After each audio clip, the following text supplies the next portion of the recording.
Since the outbreak of the war in Gaza, hundreds of air and artillery strikes on Hezbollah and other Iranian-supported terrorists in Syria and Lebanon have been attributed to the IDF.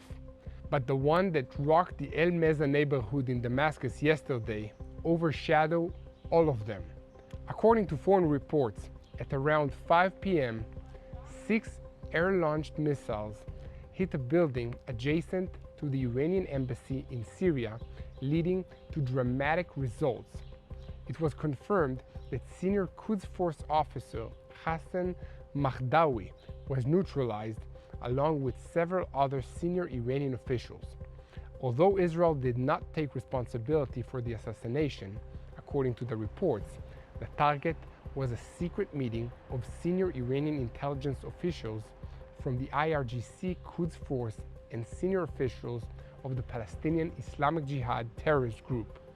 According to the Iranian ambassador in Syria, 2 F-35 fighter aircrafts fired a missile at a building belonging to the Iranian embassy in Damascus and adjacent to it. There are other important buildings in the area, such as the El Ghazi Hospital or the Canadian Embassy, which is 10 meters away. Therefore, a particularly surgical attack was necessary, with minimal collateral damage. Indeed, in the documents from the scene, it could be seen that whoever damaged the building did so in a precise manner, which left the adjacent embassy building intact and did not damage other nearby buildings. The building that was attacked actually served as a military headquarters used by the Quds Force, which is the international arm of Iran's Islamic Revolutionary Guards Corps, even if it supposedly belonged to the Iranian embassy and enjoyed international protection.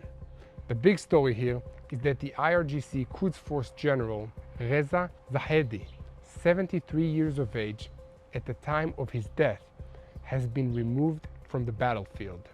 His career began when he commanded forces of the Revolutionary Guards back in the Iran-Iraq War in the 1980s. In the course of the time, he became the driving force behind the creation of the Lebanese-Iranian-Syrian front against Israel. As a person with a lot of experience, he is the one who outlined the way for the future struggle on the northern front, and in fact, the attack on him is also a warning sign for Hezbollah in Syria. Israel will neither confirm nor deny that it launched this attack, and there are many other parties in the region who might want to take out Zahedi. In any case, the attack, which was carried out in broad daylight, revealed that Iran is using diplomatic structures to produce and direct terrorism in the region, thereby also endangering the safety of diplomats working in close proximity to the Iranian embassy. The operating pattern of using diplomatic assets to export terrorism is not new to the Revolutionary Guards, but an attack on their operations in broad daylight is something new, and it is evident that they did not believe it would happen. They did not take any precautions they usually would for a high-level meeting like this. The powerful and precise so-called Israeli attack is part of strengthening the Israeli deterrence that was damaged on October 7. It was meant to send a message to Israel's enemies and its friends, as well as its own people, that we might have been caught off guard once, but we're fully awake now, and our enemies shouldn't try anything foolish. These Israeli actions have put the Iranians in a difficult position. On the one hand, they will need to respond to this attack on one of their most senior field commanders. They might even take the usual step of taking action themselves instead of hiding behind their proxies as they usually do. But if they do that, or if they strike too hard, they invite massive retaliation by Israel and possibly the United States. And this could pose a serious danger to the regime. Beyond that, the elimination of Zahedi may be the straw that breaks the camel's back, forcing Iran to change its regional priorities. They will find it difficult to continue with this policy of relative containment, even at the cost of taking risks for future escalation, whether directly or through its proxies, including Hezbollah. This is a good place to remind you to please continue to help us share the truth about what is happening here in Israel by clicking on the follow button, subscribing to our YouTube channel, sharing our videos, and following us on social media. And please continue to keep praying for the peace of Israel and the peace of Jerusalem. Now, switching our focus to the Gaza Strip, the IDF has announced the completion of the operation to purge Hamas terror headquarters at Shifa hospital in Gaza City. The operation was a great success, with hundreds of terrorists removed from the battlefield, including several senior field commanders of both Hamas and Palestinian Islamic Jihad. Many were eliminated in fierce close-quarter battles, while others surrendered and gave up high-quality and valuable intelligence. On that, the operation has been completed. We can reveal to you that the methods used to take the terrorists inside the hospital by surprise, which was a key part of the plan. But first, let me explain about the reasons for going into the operation in the hospital in the first place. Israel's security system had learned that the hospital was being used by terrorists as a base of operations. They deliberately used civilian buildings and patients inside hospitals as human shields. Hundreds of terrorists were hiding inside the hospitals, venturing out to attack the IDF or launch rockets at Israel, and then running back inside to rest, rearm, and prepare another attacks. Clearly, this could not be allowed to continue. Second thing, how did the IDF quickly take control of the hospital? The IDF forces managed to surprise the terrorists during the initial raid because Hamas mistakenly thought that the forces moving in to surround them were moving to another point in the area. The commandos who moved into the hospital to engage the terrorists hiding inside managed to move in quickly before the terrorists had time to react.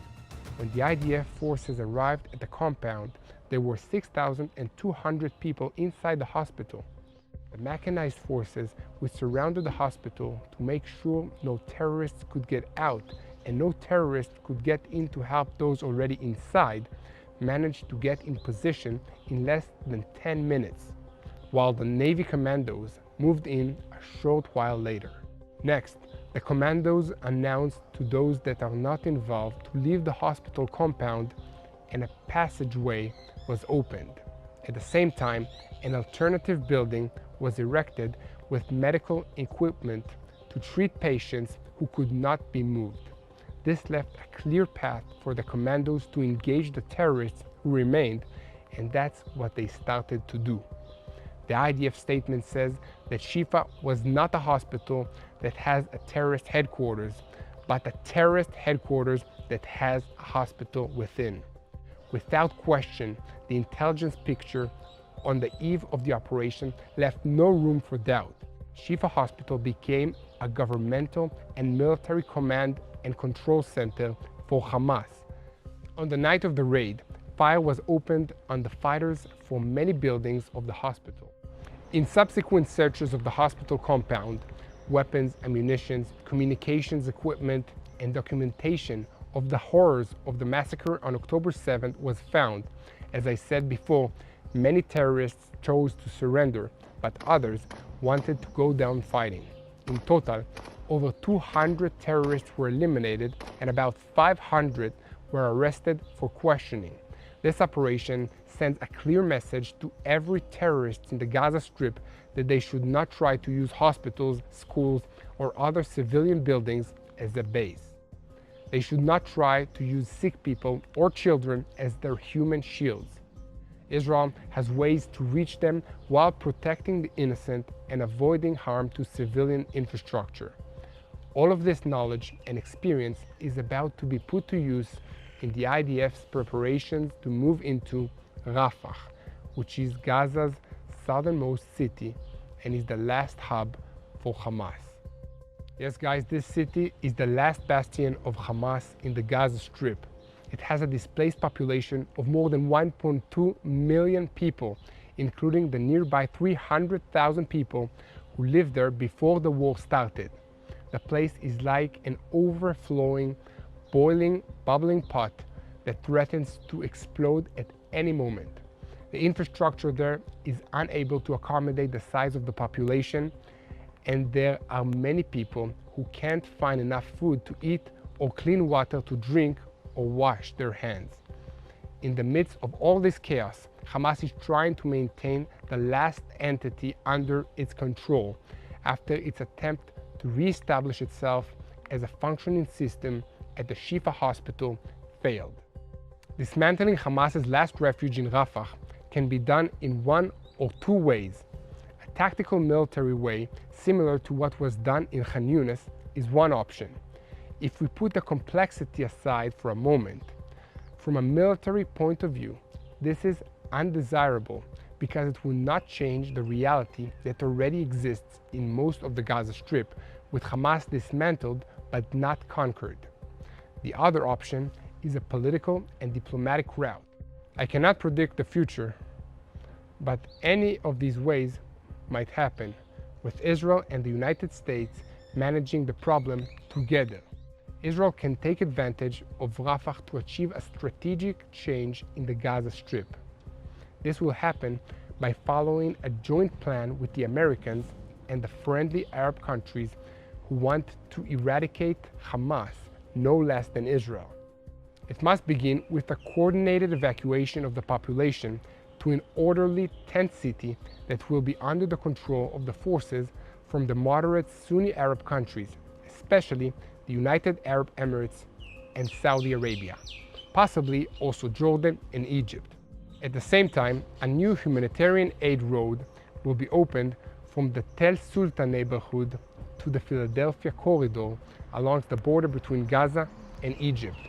This would need to include cutting of Hamas's ability to take control of it in such a way that both the population and the humanitarian oxygen pipeline will be out of the hands of the terrorist organization Hamas.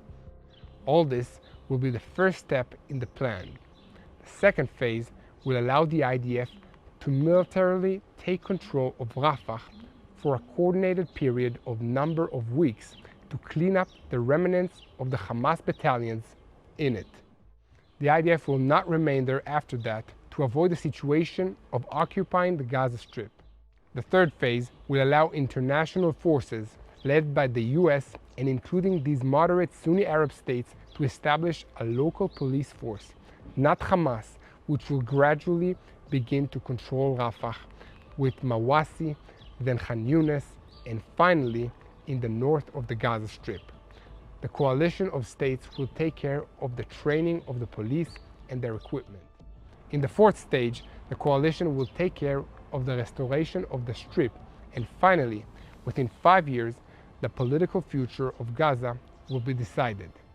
As you can see, this plan is very long and it involves multiple countries and many moving pieces. So we need your help. We need your help in prayer and in sharing the truth with the world of Israel's plans, of the United States plans, and most importantly, what is going on in this region. If you want to support our work, please do so by donating on the YouTube link or through our website. Your donations will help us create more videos from Israel. Together, we will share the truth to the world. This weekend, my series, My State, will be released, and this time we will talk about the results of the Houthi attacks on shippings in the Red Sea. Yesterday, we were in Eilat, in Israel's most southern city, and we were filming the My State episode about Iranian attacks and the Houthis. And as we were there, an Iranian-backed terrorist group that is based in Iraq attacked the base with a long-range drone. Yes, they attacked the base of the Israeli Navy that was located 500 meters from where we were sleeping. Some minor damage was done to the building's base, but there were no casualties. In response to the incident, IDF spokesman Rear Admiral Daniel Agari said that the attack was launched under the direction of Iran. The IDF is investigating the incident in order to learn, draw lessons, and improve our defense capabilities. And this is one more reason why it's so important to share the truth of what is happening in this region.